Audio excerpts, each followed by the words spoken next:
nous voulons commencer cette activité dédiée au couple.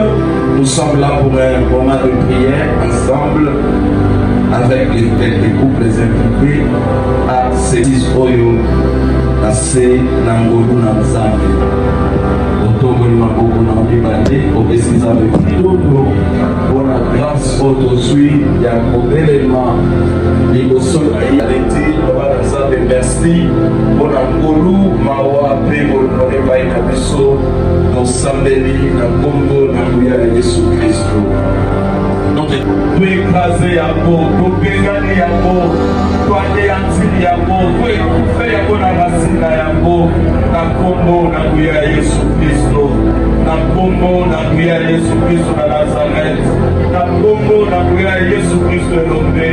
Merci Seigneur de nous donner la victoire ce soir et de glorifier ton Seigneur parmi nous au nom puissant de Jésus de Nazareth.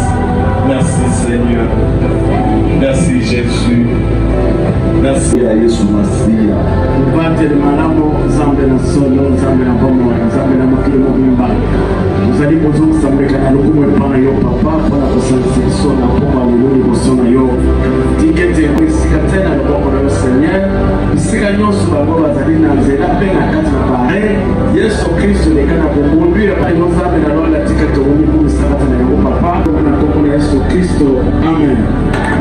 Amen.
Nous allons regarder 2 Timothée chapitre 2, verset 1 à 2.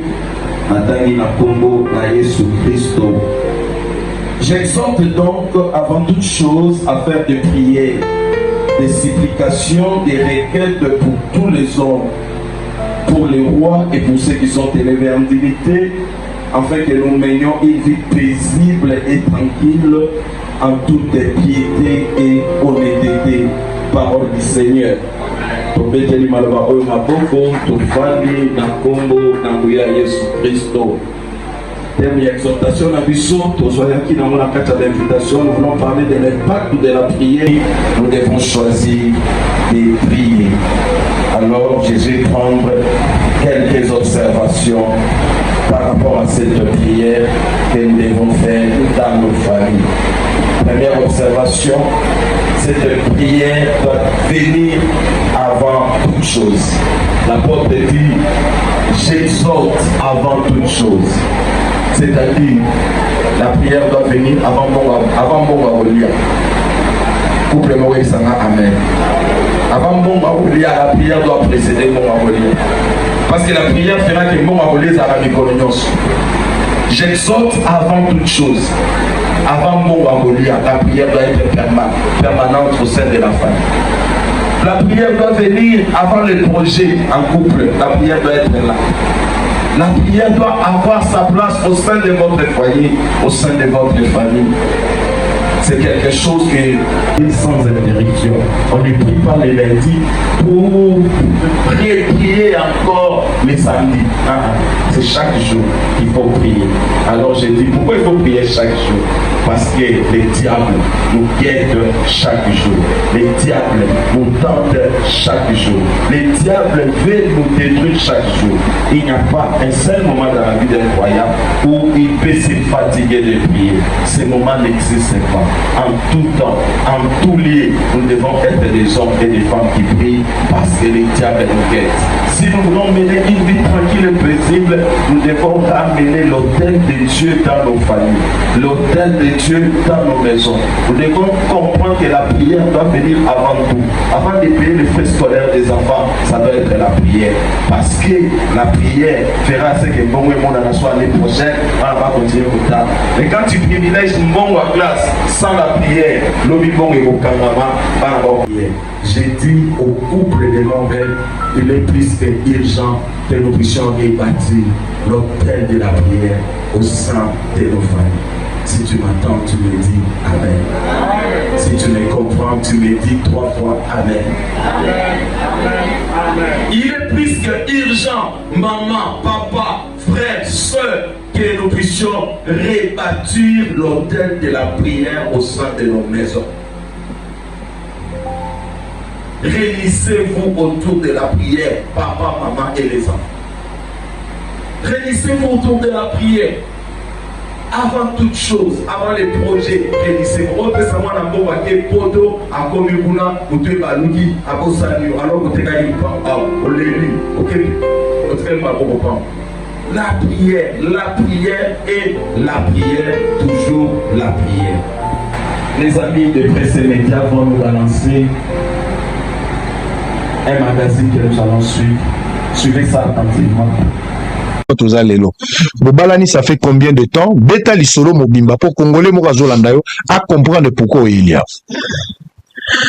Bobalani na Mobali, année, je crois, dans la 6e des humanités.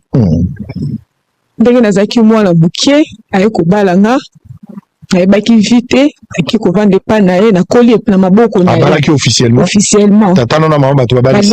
Ah, na Kishasa. Ah, na Kishasa. Ndenge ezalaka na boti bana na ye. Boti bana combien? To boti bana mibale. Bana mibale. Mwasi na mobali. Et kosala ke esimbi te na libala soki ezosimba te tokabwani tozalaki na tribunal tosali mbula boni na ye tosali na ye 6 ans tosali 6 ans et kosala ke esimbi te tokabwani na biso mutu na mutu ake kosala vi na ye akaboli bino na tribunal wapi na Ngaliema bakati likambo penza nalobi mutu a mutu parce que yenda asengaki divorce nga nazalaki na d'accord te yenda asengaki bon lokwa asengaki yende mutu ali abalaki ngai nga nabalaki ete lokwa yenda asengisi ko ayebi pourquoi asengaki na ye tozalaki na puyaki epe tokabwani na biso ye asali mpe vi na ye nga mpe nazo continue bamakambo tokabwani na 2019 toke 2019 ok donc c'est pour presque 5 ans 5 ans et demi. Tukaboni.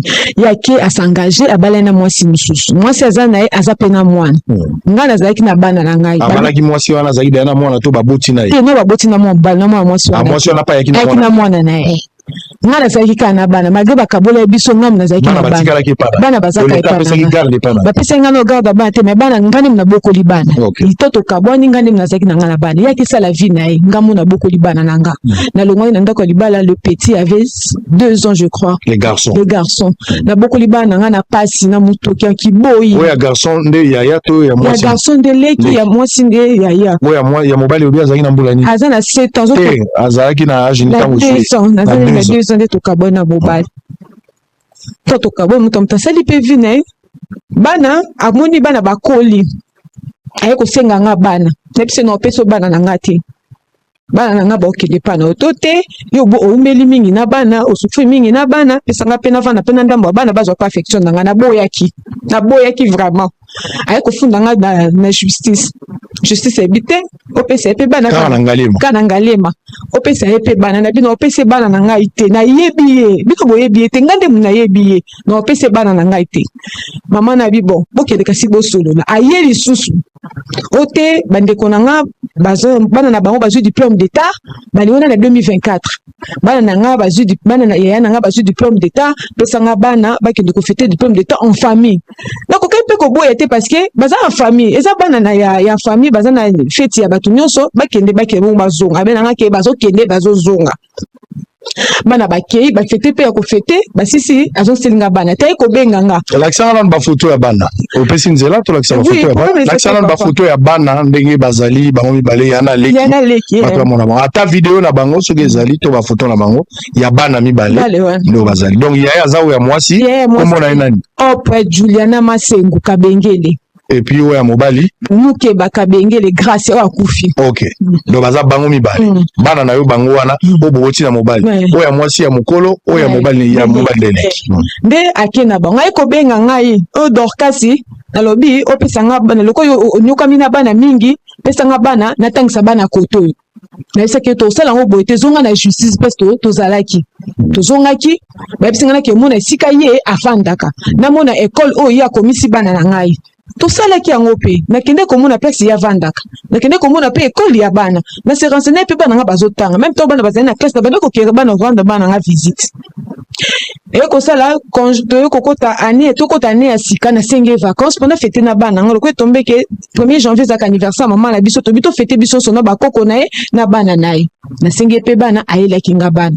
tongalinga bana to fêter pe na bana mais mwana nanga mwasi wana aboyaki kozonga papa baye na janvier awa pour toto fêter 2025 aboyaki kozonga abi maman je souffre là-bas la fille wana ya mwasi wana azana 12 ans asalaka musala te yenda sokolaka bilamba yena leki na ye abi maman il faut interdire à Gracia parce que wakufi za Gracia il joue beaucoup au sable il salit les habits j'ai mal à la main même si na bendi o mobali mato na bi arrête de salir les habits tu fais mal à la main ayaya abi maman il faut interdire je souffre je lève les assiettes beaucoup nous sommes au nombre de 5 mais je lève les assiettes nous sommes au nombre de 12 na boye ko décourager moi na ngai na bisi maman elle t'apprend à travailler elle te fait pas du mal elle fait du mal à sa fille elle te fait pas du mal et d'ailleurs je peux pas vous prendre comme ça parce que bozo tanga kuna mwana katabino classe ezate finissez l'année je vais vous récupérer bana bakendaki mais malgré bango bana baboyaki ko kende maman là bon souffre na bi c'est pas un problème partez seulement bana bakendaki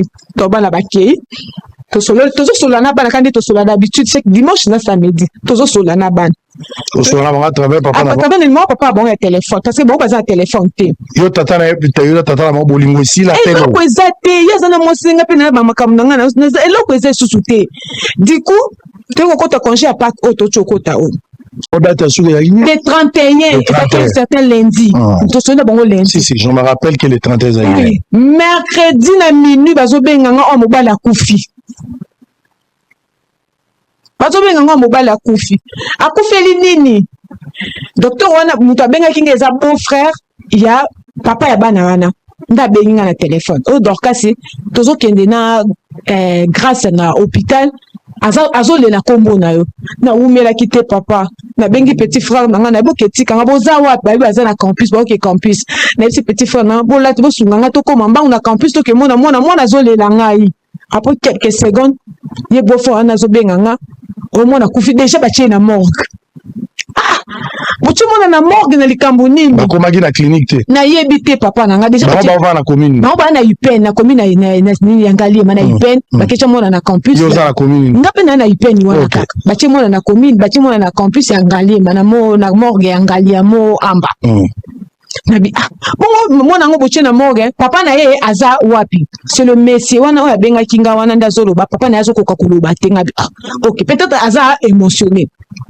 et aussi là nabisi petit frère nanga na maman na habité to koma place ebembe ezali parce que bana nanga bazalaki na mona place bana nanga bazalaki ebembe koko zala wana parce que bana bavanda ke papa bango to komi na ndako place bana babande ko vanda bazunda ko bakangi bache kadena mwasi na ye azate mwana nanga mwasi wana tikali azate mobali azate mutu azate na ndako bache kadena bisela na photo ya mobali bache kadena mwana mobali oyo esengeli amonana parce que aza komonana te ti sikoyo mwana mobali aza komonana te ex mobali na ye yo azali mobali nonde mobali no yakala ye wana komone nani Félix Kabengele Mukeba abana ova na vini na Tunga numéro 3 Félix Kabengele Mukeba nde kombo na abana ova na Télécom donc yende mutu boboti na yeba yende mutu na boti ne ban alors yende mutu azwaki bana na yende mutu azwaki bana na lokola tata na bango donc mwana na yo mobali yake okufa epa na ye tango ke na ndako na ye place bango banova na mwasi na bazate ndako ekokanga totuni balocataire balobi matanga eza pas grande somme na bango ya liboso oyebi kuna nayebi kuna tokomi na butu kaka na butu nyonso ezoleka kaka na bule même butu wana kaka babisenge ebema mwana nga nakomi pas grande somme na bango na beti porte moto azorépondre nga kuna na kati matanga eza awa te natuni matanga yango kasi eza wapi oyo toyebi te na qu'est-ce que pas grande somme eso ya mibale pona bazaka pembeni na beti porte kuna kutata muta ya nola kibisote petit frère nanga oyo ayeko accompagner nga oyo azana nga awa habite to benga ka sister babi sister to benga monsieur oyo abengaki yo oyo informaki yo likambo ya matanga to benga ye to tuna ye baza au juste wapi petit frère nanga abengi bango azo répondre petit frère nanga bibo zonga na ndaku na ko benga bino lobi Dorcas ya komona mwana na ye na morgue. Ah bon? Voilà, monsieur là, boyebi ete. Bozaka na numéro mais bo identifier. Non, elle s'est présentée parce que ça beau frère ya monsieur, donc aza le mobile ya le qui a ex père ya bana na ngai wana. Ndaye ko benga ngai. Na bisi na petit fond na assistant. Moi teke ba osaka na biso tozongi ndaku papa. Yoko tomber jour un peu mbula, wana so tombe da jeudi. Jeudi mo matanga mbula pe. Alors que vous la bana. Non, c'est la bana vendredi. Yoko tomber jeudi mo mbula matanga mbula bandi o banda. Docteur wana a s'appelle docteur. Ye muto abenga ki yo? Ala docteur. Asa docteur. L'accent na photo so kezaye. Oye ba so kezaye to zaye. Te pourtant on peut si kombonga na sans les recherches. L'accent na photo to oye ba so kezaye to zaye. Te jedon. Photo ezawapi. Ola sa photo ano ya pesaki. To oye ba so kezaye. Ezaye. Ye wana. Ye yo. On est beau-frère. Il est beau-frère. D'abord, ko benga ngai. Muta bengi la téléphone pour ceux qui moi va kufie. Oui, comment on est? Comment on est? Freddy Aimé Chilumbu. Freddy Aimé Chilumbu. Il est pas vendu à côté. Il est pas vendu na Salongo. Ça va na Salongo. Alors bande kwa Salongo besoin mona mbalio ce qui est exactement boye billet na Salongo lemba Salongo. Lemba Salongo. Bozo ta la photo na Salongo wana. Toza na ebosenga il faut batune ba question à expliquer circonstances à liwa ya mwana po ye taper ça information. To aider l'état la likambo. Nde na ye to ko zonga mbule bandi abanjo benganga ye pa docteur wana. Oh mama Dorcas mbule bandi ko beta il faut na zonga na hôpital que je document na côté ki mona na morgue sans document. Ngapi na bina makamwa te na bi. Voilà ça bo benga na téléphone. Mais ça to benga na téléphone. So to kombi déjà jeudi wana déjà na tongo. Ko benga na kimona mwana na morgue patina la kisina mwana na kimona mwana na morgue ya kina mwasi na mwasi no za leki ya ex papa ya bana nanga.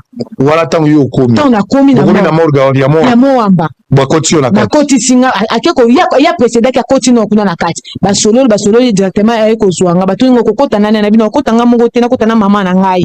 Na koti na mama na ngai na koti mwana azobima biloko na monaki vidéo wana mais moyen na chango na TV ezate pona ko protéger d'abord ko respecter le corps humain mais aussi pona bolingo ya mwana na kwa ko chat vidéo ya bafulufulu ya mwana wana okutaki mwana isa kufi mwana da kufi da ba check mwana est-ce que déjà ba check na morgue ya mercredi ngasko na jeudi na ba 13h mais ko mona et sur kimi il y a un oui sur roche donc il y a un problème. C'est à cause de tous ces problèmes-là que nous pensons que nous devons parler aux parents, nous devons parler aux couples. Nous avons de lourdes responsabilités quand nous sommes parents.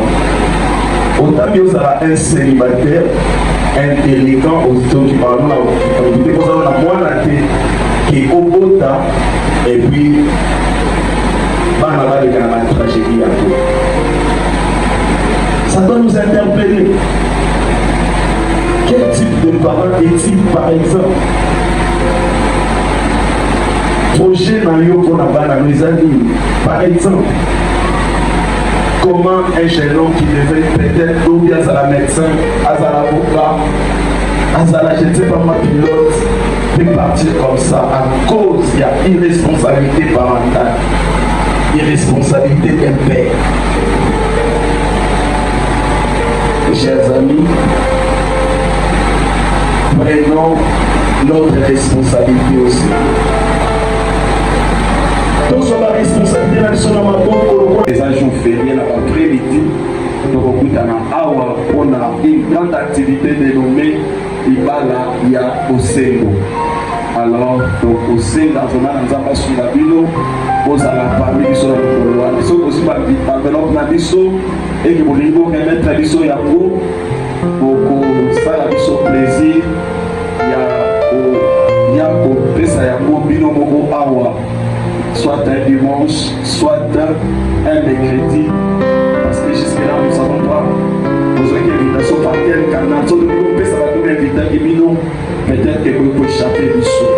Dès que vous allez après, vous voyez, vous dites qu'il y a une invitation. Et je vais même demander si tout simplement après qu'il vous pouvez s'amuser à coordonner la vidéo. Frère Samuel, lève-toi. Avant vos kélés, pour pouvoir enregistrer par contre le numéro de téléphone et pas frère Samuel. Vous pouvez s'amuser là prochainement pour inviter nos sous mais aussi pour rappeler Bino pour la enveloppe la biso au besoin. Tikanza balola sala bino bola modele te apabola bino na kombo na Yesu. Amen. Nous avons besoin d'organiser l'Ibala Bosembo le 1er août. Ah voilà, pour les jours crédits. Je vais te dire que parce que les jours ouvrables. À papa Roger Mazala Moussala, à frère Linière Mazala Moussala, à frère Peter Mazala Moussala. Mais les images autant va autant la mot à travers la Sabapion Moussala. On a tout raté maman na programme. Voilà. Photo Sala Ibala Bosembo le 1er août. Ah ouais. Les Ibala Bosembo ils ont signé un bongo et belé. Là on peut s'appeler au Baradelo. La personne a monté. C'est le 15 juillet. Nous avons 45 jours. Pensez et nous avons déjà l'enveloppe pour nous organiser l'Ibala Bosembo ya monene. Pour encourager ma couple. Pour créer une unité à ma couple. Dans tout papa, maman, j'ai ça combien d'années autant. Papa, Azan ma chemise à rouge combien au misal. Papa, aïe au manco. Ah, ma suite. Malgré 40 ans, tout 30 ans. Donc, et ça va bien. Alors, je vais créer un montant. Au Kochana Kati, au Pesa Weba Maman Misenga. Il y a des questions dans la commission de la couple et famille. Pendant les lots qui ont les 15, tu vas mettre quelque chose dans cette enveloppe. Et je vais te demander une chose. Pardon, dans le Cornelio, et ça a moins de 10 $. Pardon, parce que cette organisation doit prendre plus de 300 $. Au Tchéka, 17 000, 8 000 et 6 000. Allez, là, d'accord, maman. Papa Kagola, l'invitation par l'union, je dirais, Lianga Nikoyo, Yapoko Nayoyo, Otoboli Mamaki Tmeloye Bouaka. Merci pour la ngolo, tout ça qui a gobé ma awa. Merci pour la nyonso à Sali. Merci pour la nyonso à Kosala, tout ça bien à Koko. Merci pour cette activité qui s'achève.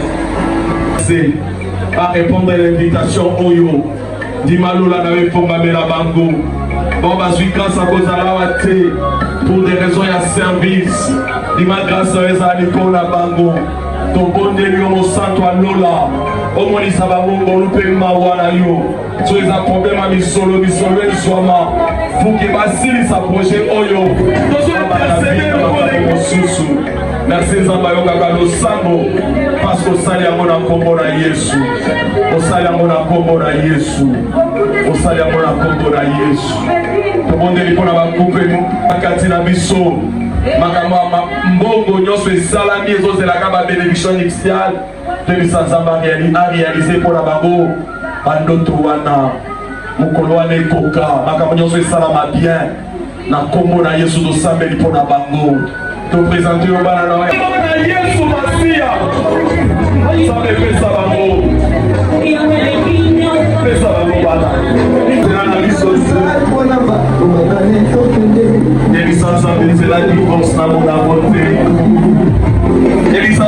alors nous vous disons que nous sommes les services dans l'église Montréal en charge des couples et familles.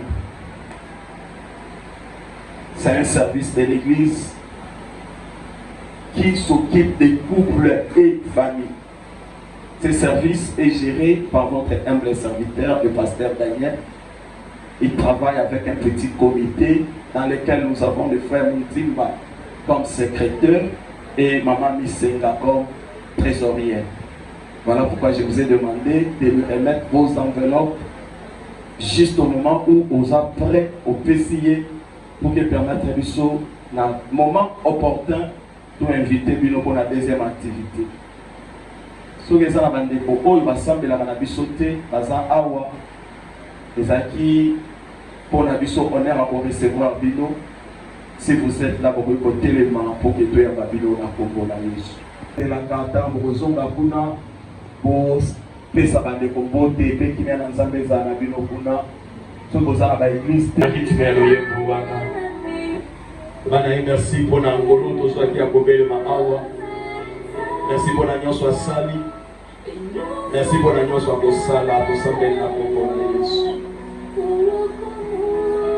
Merci pour cette activité qui s'achève. Merci Seigneur pour ce programme qui s'achève déjà. Merci particulièrement pour la grâce qui nous a été faite de nous retrouver ici dans ce programme. Nous sommes arrivés à la fin, nous te disons merci. Et nous nous recommandons à toi et à ta grâce.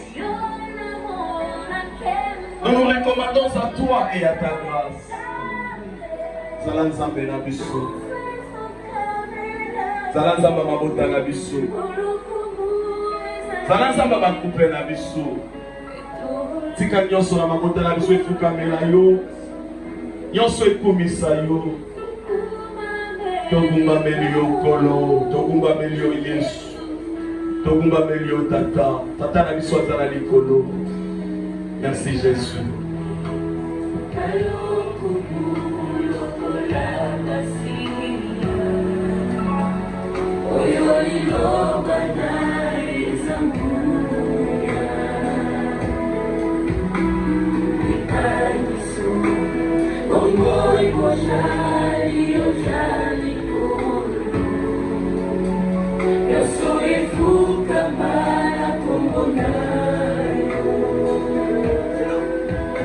Eu combino